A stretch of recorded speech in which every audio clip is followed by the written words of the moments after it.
there. Oh, he's so beautiful. Look at him.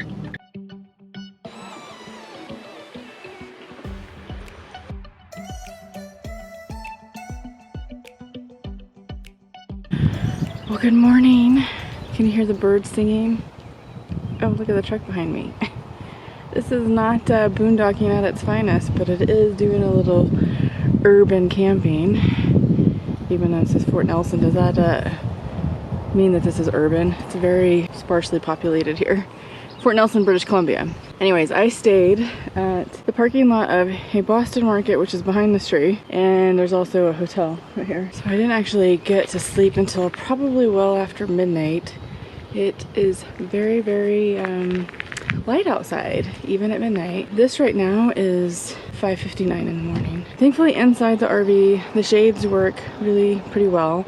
There's some light that comes through the fantastic fan. I had the windows open last night because it was a little warm. I needed to get some air in, and so that lets all the light in too. But anyways, I woke up, good thing, early this morning because I'm headed to Liard River. It fills up quickly. I want to stop by Muncho Lake on the way and then get a spot. It's first come, first serve because I didn't make reservations 48 hours in advance, which is their requirement to make the reservation and secure a spot. I'm rather tired right now just from the drive yesterday. I don't usually drive that long. I usually just do a couple 100 miles at a time maybe and then pull over. Sometimes there's times when I do these really long drives only because I'm trying to get somewhere. Despite the fact that I live in a van, a lot of people think that I love to drive. I don't hate it, but I don't love doing it every single day, all day long. I have a life that I want to live besides just driving. But anyways, you got to get to the spot you're going to, which means you got to drive there. Okay, so this road that I'm on now, after leaving Fort Nelson, it's a nice road. It's not bad, it's not pitted, but it's a little bit like a kind of like a dirt road, but gravelly, and you can see it's kicking up a bunch of dust. Holy cow. Did you see that? Wow. He could have almost had a wreck. You can hear everything shaking in the back. It's not washboard or anything, it's nice. The speed limit is 62 out here, miles per hour. This is beautiful, insanely beautiful. Like, God, I almost want to cry, it's so beautiful. The drive between Fort Nelson and Liard River is the type of road that I might have expected going into Alaska. More sparsely populated, more dirt and gravel roads, compared to that smooth pavement. Overall, the roads were actually quite well maintained and not as scary as I had imagined or had heard that it could be. So it was truly mesmerizing to see this awesome beauty of rivers, the forest growth, the occasional bear, elk, moose, and caribou sightings. Wow, this is seriously beautiful. This is called Stone Mountain.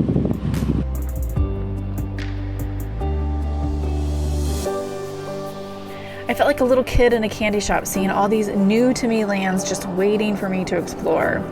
Despite not having any cell service, I wasn't scared. I have my Garmin inReach safety device for emergencies, plus there's plenty of other RVers and semi-trucks on the road that could have pulled over to assist if I needed help, so I felt pretty secure with that. I had heard that it might be difficult finding gas along the way, but I found it to be rather plentiful, and there were tons of signs on the road letting you know how many miles to the next gas station. I made a habit of filling up as often as I could when I got down to about a half a tank of gas, just in case there was that occasional time where I just couldn't find a gas station. That seemed to work out well, and I never had any issues with getting close to empty. British Columbia is truly a beauty. I made notes along the way of places I'll visit on the way back when I have a little bit more time. I was so fortunate to come across this beautiful female Roosevelt elk with her llama-looking head and scruffy neck. We had quite the stare down as I passed her. So incredibly beautiful. I have so much gratitude for this beauty here. I've never seen anything like it. One of the things I really love about this area are all the places to pull off and camp for the night. Some by the river and plenty around Muncho Lake. I was on a mission though to get to Liard River Hot Springs before it booked up, so I bypassed Muncho Lake camping, but I will definitely be back. Muncho Lake is on the northern part of the Canadian Rockies And the jade green color of that lake that is just so beautiful is attributed to the presence of copper oxide leached from the bedrock underneath.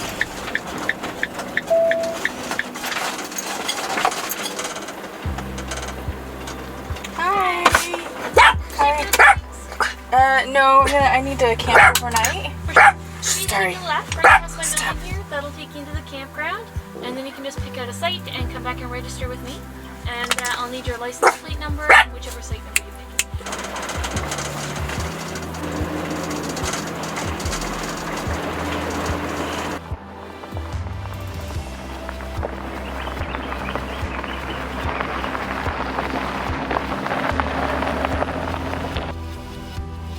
Well, this is our site. We're number 19. Beautiful. I made sure I got one with full sun exposure for my solar panels. Should be fine with my batteries just because I've been driving so long, and I had both batteries on while I was driving so that they could charge, but it is a cloudy day. We're only going to be here for one night, so shouldn't be an issue whatsoever.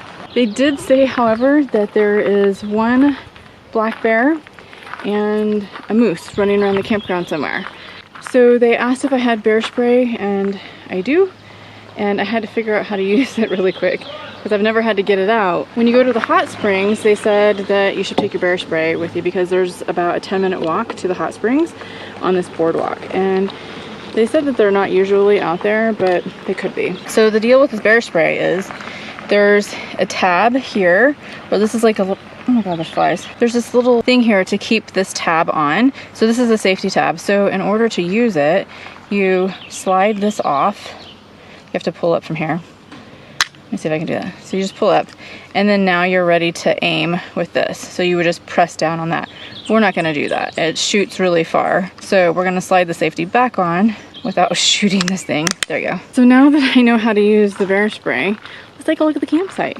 And I have this sitting out here just in case I need it while I'm out here, but hopefully not. But man, it is beautiful. What about that drive? Holy cow. Like, I've seen a lot of beauty in this world, or in this country. I don't know if it compares. I mean, it's different everywhere I go. It's beautiful everywhere, but it's different and awe-inspiring, and oh my god, I'm amazed. I'm actually gonna go inspect the vehicle because there was a lot of rattling in some areas, and some things definitely came loose inside the vehicle, so I'm gonna take a look at the exterior, make sure everything looks good just before I get headed to the hot springs, and hopefully it doesn't rain on me. Tires look good. She's very dirty. Ooh, look at that dirt.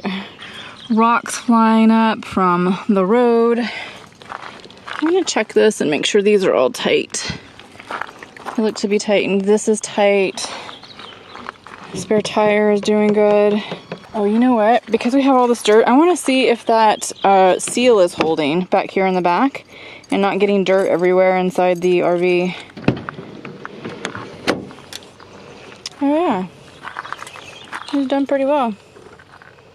I have a little bit of dirt up here, but I think that might have been there from before. Oh, nope, there's dirt over there. Look at that. It's just a lot of it, but it looks like it kind of shielded it from coming up in here. Maybe a little bit. Let's see.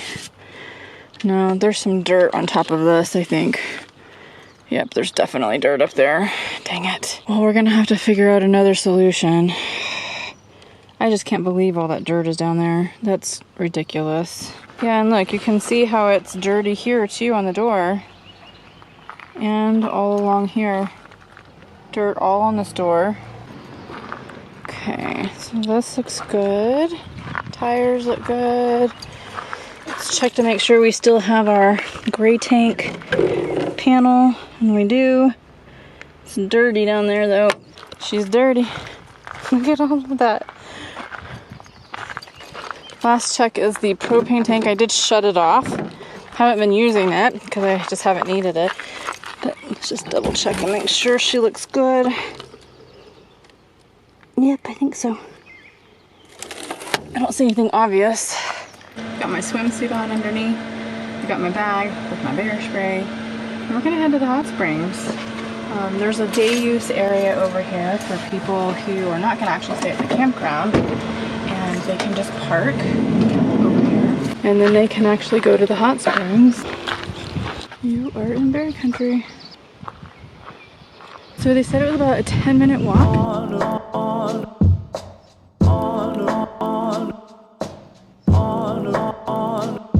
Rainy day, on a rainy day. So they have these cubbies over here so you can put all of your stuff. And they have trash bins that are bear proof. And it's a really nice setup. Stairs to get into the water.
Really an amazing hot springs.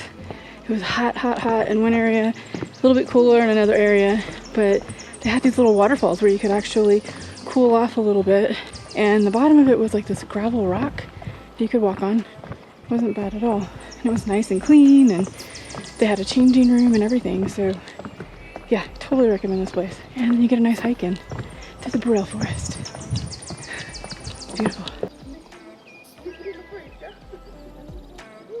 Well, good morning. Wow, what an amazing evening. Man, I slept hard after that hot spring. That was so amazing. I say that a lot, don't I? Amazing. It was truly amazing. It was nice and warm and relaxed all my tired muscles. I tell you what, like my hips hurt a little bit sometimes from driving so much. And I think it's because I don't get out and stretch as maybe often as I should. So I'm gonna have to work on that because I don't want my hips hurting, but the soak helped that a little bit, and then I stretched out again. So not only was it so peaceful here, I loved my stay here actually, which is interesting because it's a campground, but it's different than it normally is in my opinion. Their campground rules have very specific things about like talking too loud and generator noise and things like that, because voices carry and people don't realize that. So I liked seeing that, and the fact that this is, you know, out in nature, and you know, you want to experience that, not a bunch of loud, you know, noise and stuff. It was perfect. People were really nice and considerate in this campground, so I appreciate that. But I wanted to show you the campground. It's nice and level. They actually come and they rake it. They make it nice and pretty. So you have a fire pit over here, which I didn't use. Then you have this nice big bench to sit at and eat, which is really beautiful. I love the wood on it, but it's perfect for my van. And as you can see, there's all types of RVs around here. There's a camper van over there and a Class A, and there's all different sizes of sites. So I didn't make a reservation, and you just come out here. It's first come, first serve. They did say that it books up by about 2 o'clock during the day, so you have to get here early. And I was glad I did because they booked up really fast yesterday. Look at all the woods in the background.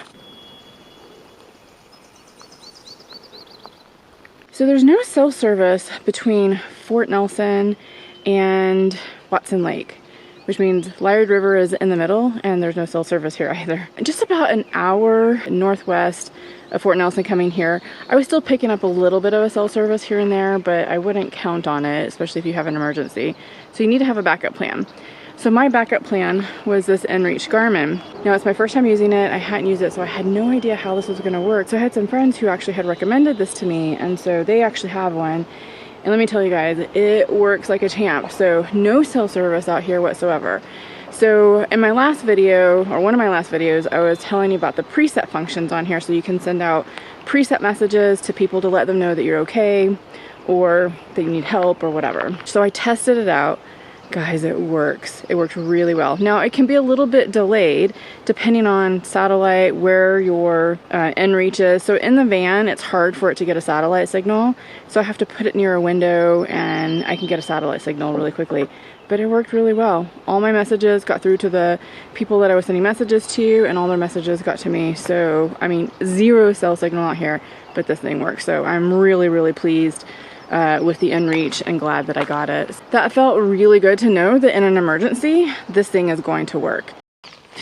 Last thing I'm going to do is I'm going to check the coolant. Make sure that it's nice and full. All right. So good news. Coolant is above the minimum line still. Oh, it's getting windy. Look, I found a spot. Hopefully that stays. It looks like it's about to pour down rain.